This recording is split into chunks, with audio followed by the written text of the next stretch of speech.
I think when we step back and say, this is absurd, we're talking about this. It's absurd. It's engulfed the world. Well, it's because there's something deeper happening. It's in the conflict, the eternal conflict that is happening. So regardless of where you stand politically, where you stand theologically with this, please step back and see the absurdity and ask the question, why? Why throughout history has the world been against Jews? Why? Why have repeatedly nations, kingdoms sought to destroy them? Why? Our children are leaving the faith in droves. As a result. Oh, I got to pause here. We're going live right now. How can we raise our kids to stand firm, have a faith that lasts, and navigate such a time as We're this? here to report that our nation's capital has just been... To turn a nation, you have to take the next generation. Today in the news, COVID-19 numbers. I'm Jake McCandless, and this is my podcast, Stand Firm Parents. We're working together to help our children have a faith that lasts. And now, here's Jake McCandless. Here we go. Another episode of Stand Firm Parents. I'm Jake McCandless. I'm here in LifeWord Studios. Thank you for watching, listening, following Stand Firm Parents, whether you're doing that over on the Stand Firm channels on our platform or on LifeWord. Super excited about how things are going and the great responses I've been getting. So we recently did a 4-part series on our children in Israel. And we really took surface is not the right word, but we faced the topic without going too deep theologically. Because I know across those, you watching and listening, there's many different views. Now, one thing you're going to notice here, we're not going to shy away from the truth, but my heart is to help us as parents, help our children have a faith that lasts. And to make sure that message is getting across, I will choose my battles. But in this episode, we're going to wade in deeper theologically about Israel because you asked for it. Wasn't me. You asked for this. It's your fault. No, keep the questions and comments coming, whether you're commenting there on YouTube, on Facebook, whether you're sending emails, jake@stanfordministries.com, whether you're sending requests through our website, Stanford Ministries, or whether on the platforms of LifeWord. Wherever you're viewing, wherever you're listening, watching, hey, get in the conversation. It's about us trying to figure this out together. I love hearing from you as you wrestle through these things. So in that series on Israel, which meant to be just one episode, by the way, now, it's a topic that I definitely knew I wanted to cover down the road. If you've followed Stand Firm Ministries for very long, you know we talk about 6 spiritual prepper steps. As I was pinned down on the question of, okay, if you just boil it down, what's the things we need to do, we need to put into our family to help our families have a faith that lasts? We begin to walk through these 5 W's plus 1 H. And part of that is tell the whole story. Whole with a W, so we can keep that whole W thing going. Because a lot of times what we're doing with the word, we just present a sliver of the word, and we're leaving out a large portion of the story, and some of the elements that I believe that we're leaving out, of course, is the end of the age, which we talk about quite a bit. Israel, God's future plan for Israel, and the relationship between Israel and the church, and the unseen world. So we're going to do episodes on those things. But there's so many different topics I want to talk about. And I know the most divisive thing in the world right now is the question of Israel. It shouldn't be so divisive in the church, but it is. But I wanted to cover it. I was talking to my friends, Andrew Kirk, Daphne Kirk, who were in Israel. I'm like, hey, let's talk about what you're experiencing. Then I feel that nudge from the Holy Spirit. Talk about it more.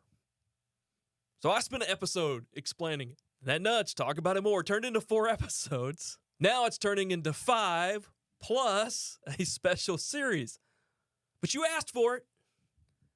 From that series, the questions I have gotten so far is, okay, Jake, how should I believe about Israel? Because the episode where the just me, how this works. You have the episode like today where it's just me. I don't like them as much. So I understand if you don't. I get it.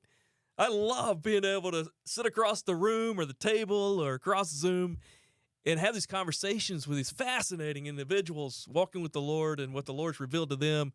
Because I always hear something that I don't expect, I'm being shaped. I'm learning in the process. I'm taking you along for the ride, I don't read books. I just get to call the author up and say, hey, tell me about your book. No, I do read some. But my goal in the episodes where it's just me is to bridge some of these things, because most of our guests, they're not in family ministry. They're not aiming towards parents. That's why I bring them in and taking their discipline, what they've learned, and trying to apply it. Okay, so, but they have that one episode in that series on our children in Israel where I talk about how this issue is so impactful to our children's faith. But in that, I just talk about, hey, Israel's on every page of the Bible. And so regardless of where we stand politically or what we think theologically, our children just have this issue of seeing the news, hearing about Israel everywhere else, at school, especially on a college campus, and then wrestling with that appears in the text. So it's going to impact their faith. That's all that episode meant. And the feedback I got was, Jake, how should I stand towards Israel? How should I understand God's plan for Israel? How should I understand the relationship between the church and Israel? If I'm to help my children, if this plays a part in them having a faith that lasts, what do I need to say? What do I need to do? So I'm like, okay, I'll do an episode on it. Passionately do an episode on it because the Lord has had my heart burning on this subject. So much that I want to say, I'm really having a struggle to keep this into my time that I've set for myself, which doesn't make much sense. So what I want to do in this episode, I'm going to walk through the two biggest questions that I think exist in us trying to understand how should we view Israel biblically, theologically, and how do we pass this down and help our children navigate through these things. So in this episode, I want to introduce those two questions, and then I have done several episodes, special bonus episodes, on a seminar that I do called The Truth on Israel. And I encourage you to check those episodes out to work through that. And you can find them there in the show notes, wherever that is, down below, up above, to the side, wherever that is. You can find that link, click on it, follow the instructions, and then somehow you're going to get those episodes. They may become available elsewhere, but right now that's how they're available. So I encourage you, dive deeper, check into it. As you can tell, I'm very passionate about this subject. I'm sure that came out over the previous episodes that we did. I've always been positive towards Israel. I've always been in churches that were positive towards Israel, but I never really understood that. And then 2014, 2016, I began stand firm. I began talking about things of the end of the age, prophecy, those type things. And I remember getting into it, and I began to work with other people. I'm like, everybody who does prophecy, all those prophecy guys, they become Israel guys. They cross the line. Get a shofar, and they have an Israeli flag behind them, and they're going to drop Hebrew words every now and then, which I can't do. If you saw my Hebrew grades, you would understand. But it didn't take long. By 2018, I'm an Israel guy. I didn't get a shofar until last year, and it's actually my daughter's. But hey, we're working on it. But you can't help looking into God's future plans and not wrestle with Israel, and I believe not develop a heart for Israel. I always say at the start of my seminar, Truth on Israel, I always talk about that you didn't just show up to learn some facts about Israel. Rather, God's inviting you into his heart and what he's up to, and I really believe that.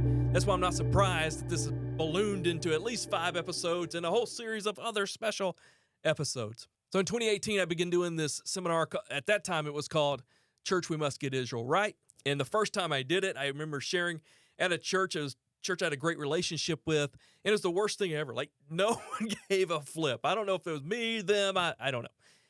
And the next week, I'm presenting at another church. We've got like a 6-hour drive, me and my wife, and we're driving, and I'm telling her, I was like, I don't understand. I don't really understand enough of this myself, but I've said, I'm as burdened as sharing the gospel to share this message about Israel. And one of the things we had learned in the process of developing that is if you go to the Holocaust Museum in Jerusalem, Yad Vashem, the Holocaust, where 6 million Jews died. In that museum, it starts with an exhibit talking about how did this happen? And the scholars who put this together came to the conclusion it happened because of teachings within the church. Now, I'm not saying Hitler was acting out of Christianity, Nazism was Christian, I'm not saying that, but what I am saying is the roots of it was what we were teaching in the church. And so as we're going, I feel so passionate about this, so burdened to share this, but like how do you help an audience? How to help you right now see this as value when it's no telling what kind of text you've got on your phone, no telling what's going on as a parent, all the stuff you're dealing with.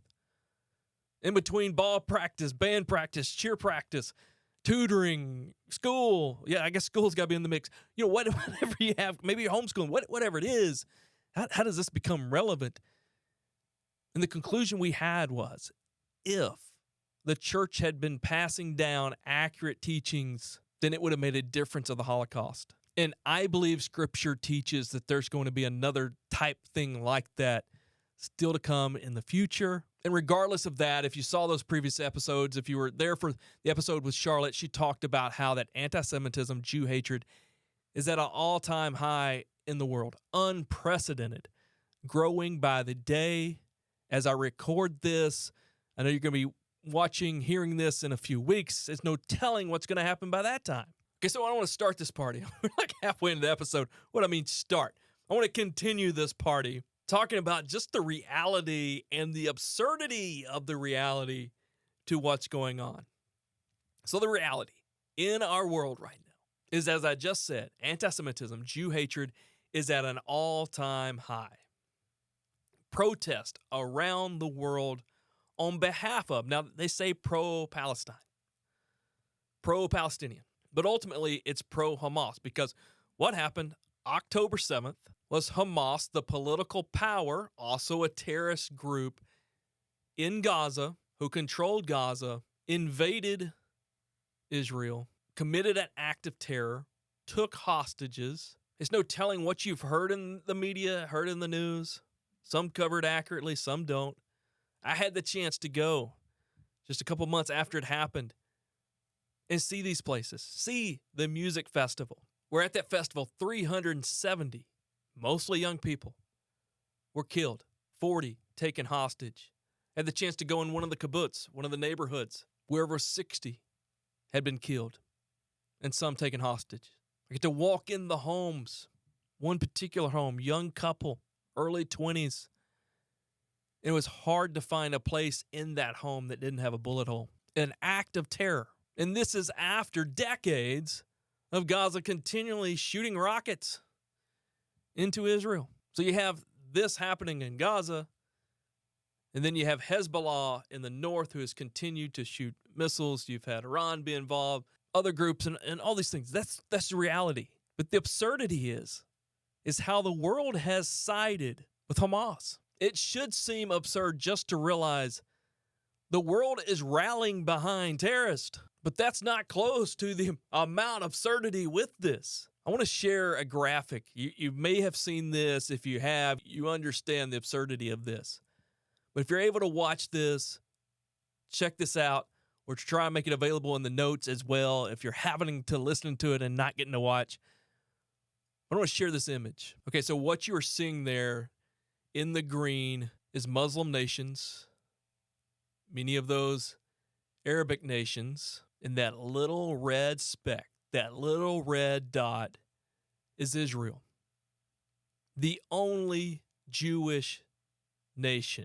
And so the argument being made is that the Arabs in that little red dot aren't free. And that's far from the truth and the reality, because when you go to Israel, it's not just Jews.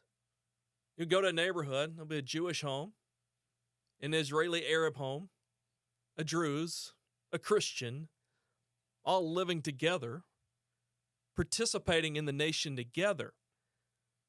But in the area of the Gaza Strip, which again was controlled by Hamas, again in the West Bank, are those who've chosen not to live under Israeli rule, leadership, governance.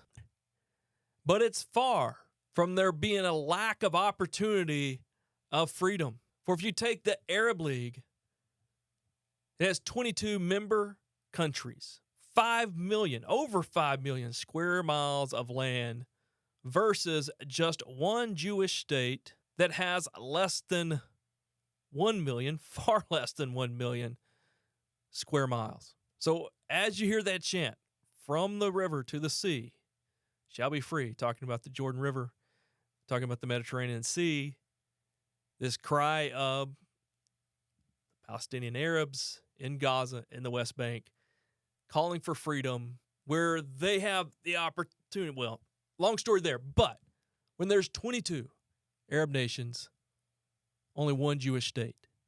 Absolutely absurd, just in that manner. But it gets worse. So, to me, the absurdity is that the Israeli-Gaza conflict is even the main news. Because when we talk about Israel, we're talking about a place the size of New Jersey. No offense, you listen in New Jersey. 290 miles long, 85 miles wide at its widest. Just to record an episode, the studio is 185 miles from my house. We're talking about a very small nation. The square mileage of Israel is 8,600. The square mileage of Gaza, just 141 square miles. Yeah, just 141. So I'm in Arkansas. Arkansas is 52,000 square miles. You can fit 6 Israels in Arkansas. You can fit 368 Gazas in Arkansas. I live in Benton County. Within Benton County, you could fit 6 Gazas. The absurdity that the whole world would be on fire over Israel, over the Gaza-Israel conflict. It's absurd. To me, when you see that graphic I put up there, when you see this reality, one, that people are marching on behalf of a terrorist group in the United States. Back in August, when 6 hostages were found recently murdered. So, they have been held hostage for nearly a year. As the Israeli army is closing in, Hamas kills these 6 hostages. Israel finds them. The next day, there's thousands marching in New York City on behalf of Hamas. Absurd. And then to talk about such a little place impacting the world, absurd. And I think it's in this absurdity that we have to say, whoa, more's going on here.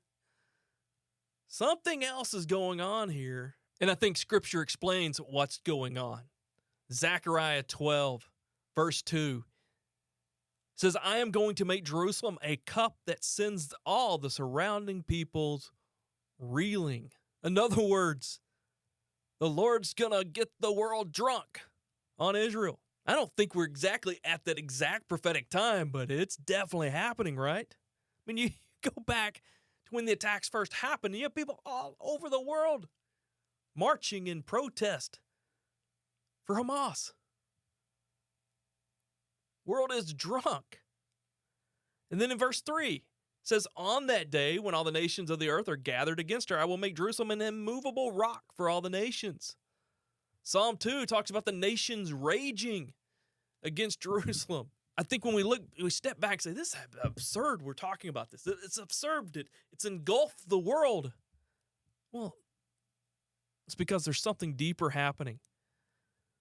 It's in the conflict, the eternal conflict that is happening. So regardless of where you stand politically, where you stand theologically with this, please step back and see the absurdity and ask the question, why? Why throughout history has the world been against Jews? Why? Why have repeatedly nations, kingdoms sought to destroy them? Why? Revelation 12 gives this picture of a dragon chasing this woman and the woman giving birth, and it's all this symbolism But it's really talking about Satan pursuing Israel throughout history as it's happened. So I think for all of us, we should step back and just say, whoa, something's going on here.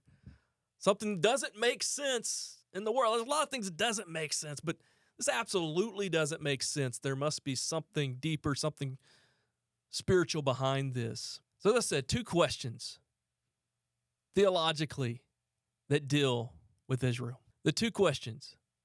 Number 1, is God done with Israel? To me, that's the debate. Within Christianity, you have those who believe, hey, God is done with Israel. He has turned his attention to the church. We're in the New Testament. You probably can tell I have no conviction saying that. Like it's absurd. But anyway, that's out there. The other question is, okay, how does Israel relate to the church? Those 2 questions are the main questions dividing Christianity in terms of how to understand Israel. And so as you try to help your family navigate these issues, these are the 2 big questions. So the first, is God done with Israel? Again, I will go in more detail of these questions in that special series, again, available in the notes. But I want to share some verses. Luke 21:20. When you see Jerusalem being surrounded by armies, you will know that its desolation is near. This is Jesus. When he's asked, what are the signs of your coming? He says, when you see Jerusalem surrounded by armies, you'll know desolation is near. Jesus wasn't saying anything new.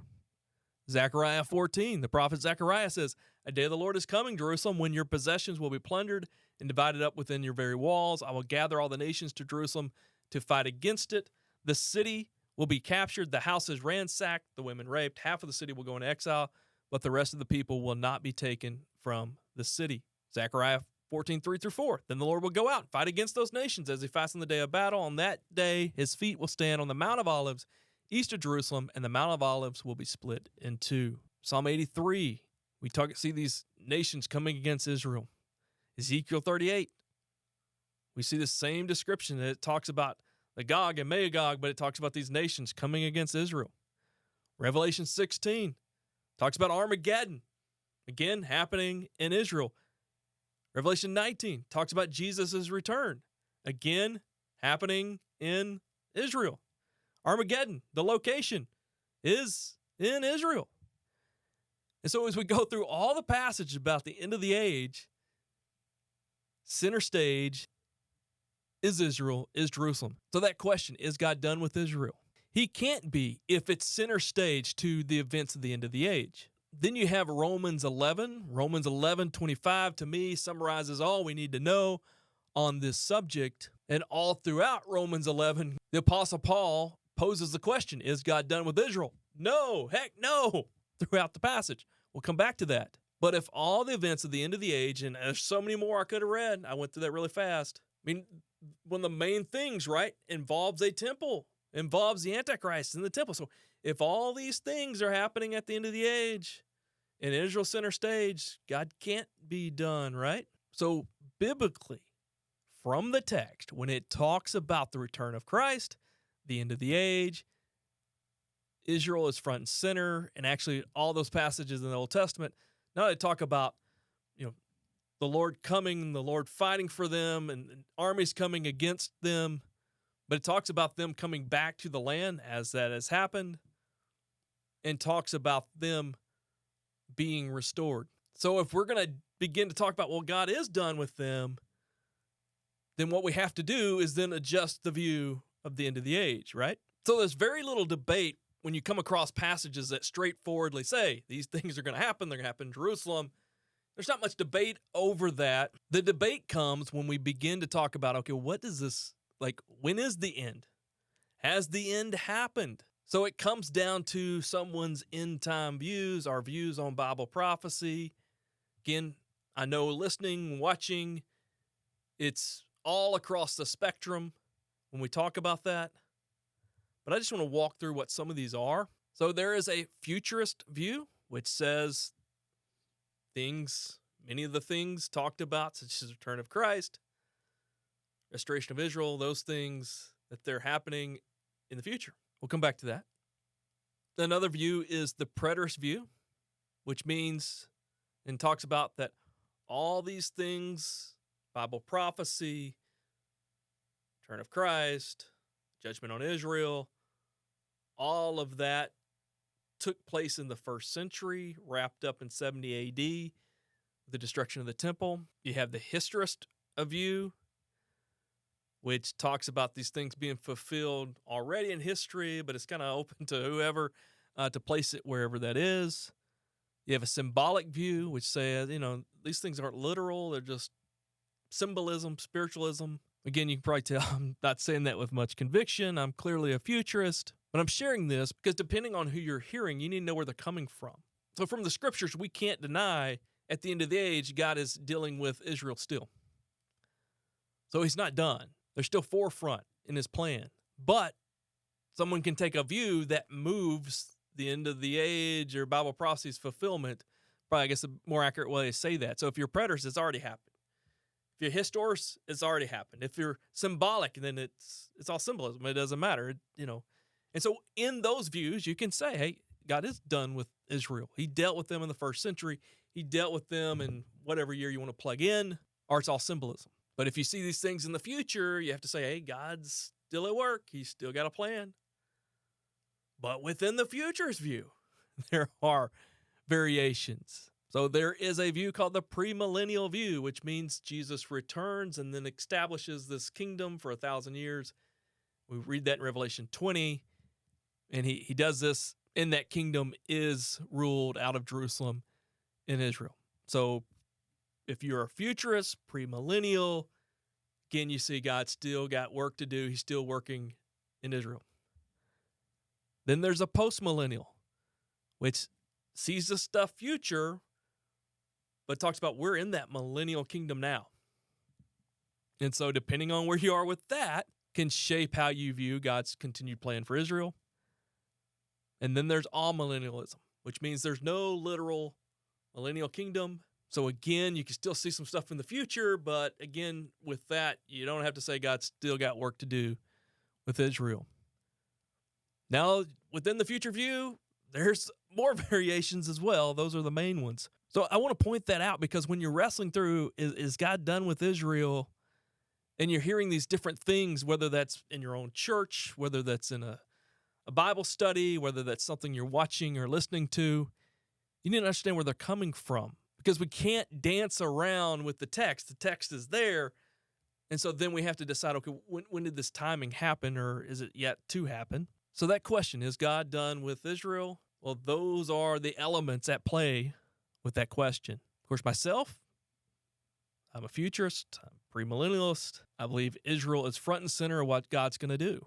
Now, the second question, how is the church connected with Israel? So within Christianity, there is a division. It's actually the most predominant one is to say Israel doesn't matter so much today because God is focused on the church. Now, positive names may be used like covenant theology.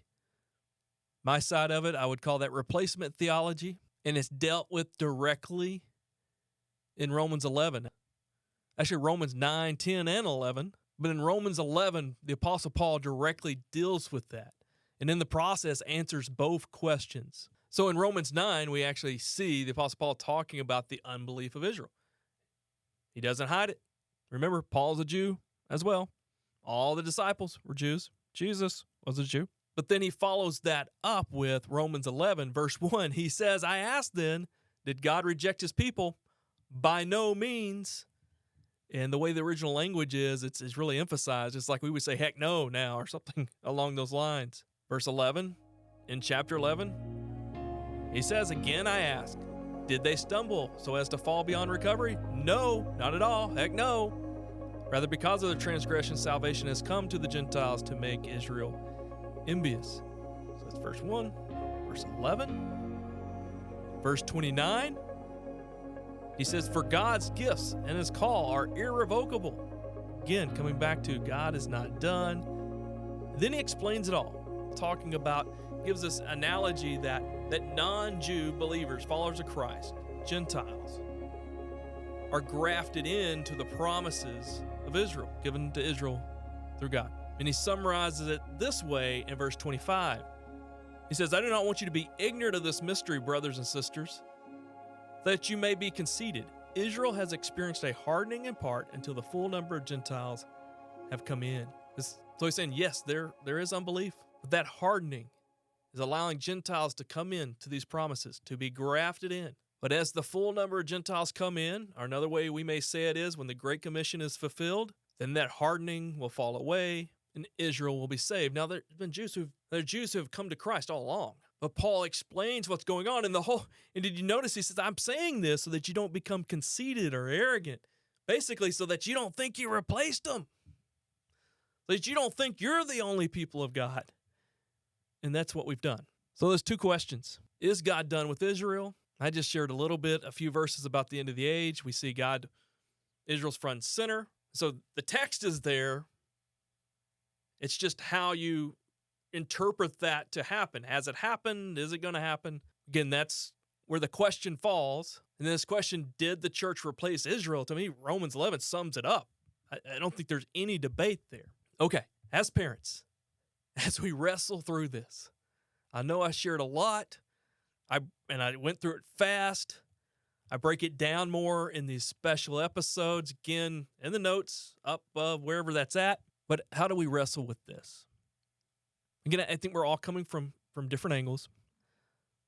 Theologically, how do you wrestle with this? I think one thing that we really got to, as parents, make sure that we're doing, as all followers of Christ, as believers, let's make sure we're reading the text.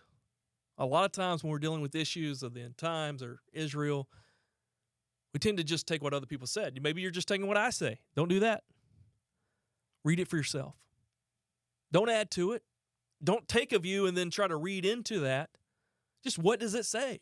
And I really believe when you take just a fair, objective reading, there's no way you can walk away and say, God's done. And then just a fair reading through Romans 11, I don't see any way you can walk away from that and say, the church has replaced Israel. Now, there's a lot of layers in that question, but just in general.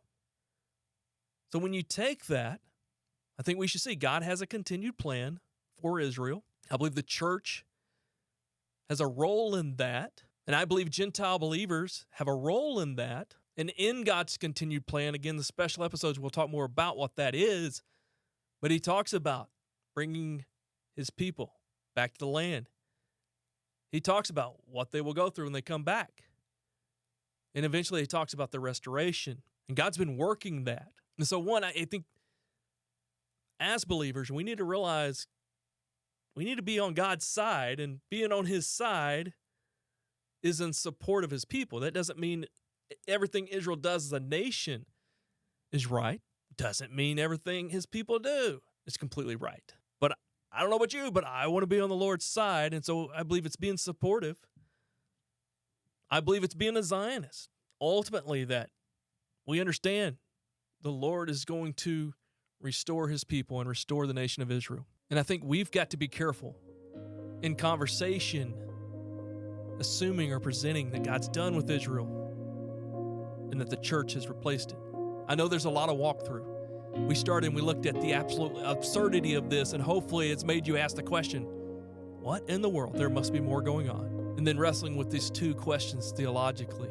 And I hope that you lean in, but don't just take my word for it. Get into the Word. You've been listening to Stand Firm Parents. Stand Firm Parents is a production of Stand Firm Ministries in partnership with Life Word Studios, created by Jake McCandless and Brandon Harrington of Dime Collective. Again, thank you for listening, and be sure to subscribe, share, and most importantly, stand firm.